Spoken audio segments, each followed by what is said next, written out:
কৃষ্ণস্তু ভগবান স্বয়ং ঈশ্বর পরম কৃষ্ণ সচ্চিদানন্দ বিগ্রহ অনাদি রাধে গোবিন্দ সর্বকারণের কারণম।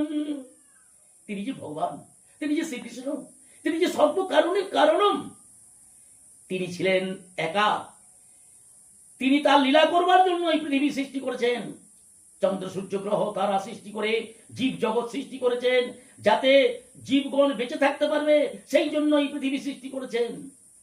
করবার পর উত্তম একটি জীব সৃষ্টি করলেন, তার নাম মানুষ। মনুষ্যকুল সৃষ্টি করলেন। কারণ মানুষ হলেই ভগবানের আরাধনা করবে, মানুষ হলেই সে পরীক্ষা দিতে পারবে, মানুষ হলেই সে আবার স্বর্গে বৈকুণ্ঠে ফিরে যেতে পারবে তার কর্মের দ্বারা, সাধনার দ্বারায়।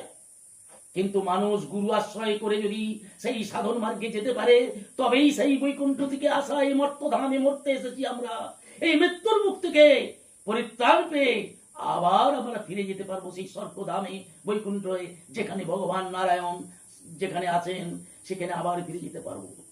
তাহলে আমরা ভগবানের পুত্র হয়ে ভগবান না হয়ে আমরা মানুষ হয়ে গেছি। আর মানুষ হয়েছি বটে, কিন্তু মানুষের মতো মানুষ হতে পারি না, মনুষ্যত্বের অভাব। তাহলে মনুষ্যত্বের যদি অভাব থাকে, তাহলে আমরা আদর্শ মানুষ হলাম কোথায়?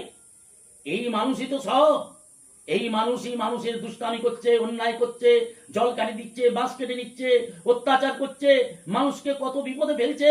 আবার এই মানুষই মানুষকে রক্ষা করছে, বাঁচাচ্ছে। মানুষই সাধু, আবার মানুষ চোর হয়েছে। তো মানুষের মধ্যেই সবকিছু ভগবান সৃষ্টি করেছে। কিন্তু আমরা কোন পথে যাব সেটা আমাদেরকে ভেবে নিতে হবে। আমাদের গুরুমুখী হতে হবে, গুরু ছাড়া কিচ্ছু হবে না। এটাই আমি অনুরোধ করব আমার ভক্তদের কাছে, মায়েদের কাছে, বোনেদের কাছে, বাবুদের কাছে, এবং যারা কৃষ্ণ ভক্ত, যারা কৃষ্ণ নাম পিপাসু, যারা ভগবানকে ভালোবাসেন, যাদের আধ্যাত্ম জ্ঞান এসেছে, যারা বুঝতে পেরেছেন যে অনিত্য সংসারে কতদিন থাকবো, এই আছি এই থাকবো না, কখন বলতে কখন চলে যাব। তাই আমাদের উচিত গুরু আশ্রয় করে, সদ্গুরু আশ্রয় করে, তবে সদ্গুরু আশ্রয় করতে হবে। সদ্গুরু আশ্রয় করে যদি আমরা সেই জ্ঞান অর্জন করতে পারি, করে আবার আরাধনার দ্বারায়, যোগ সাধনার দ্বারায় আমরা যদি আবার ফিরে যেতে পারি, তখনই আমরা পরীক্ষায় পাস করলাম।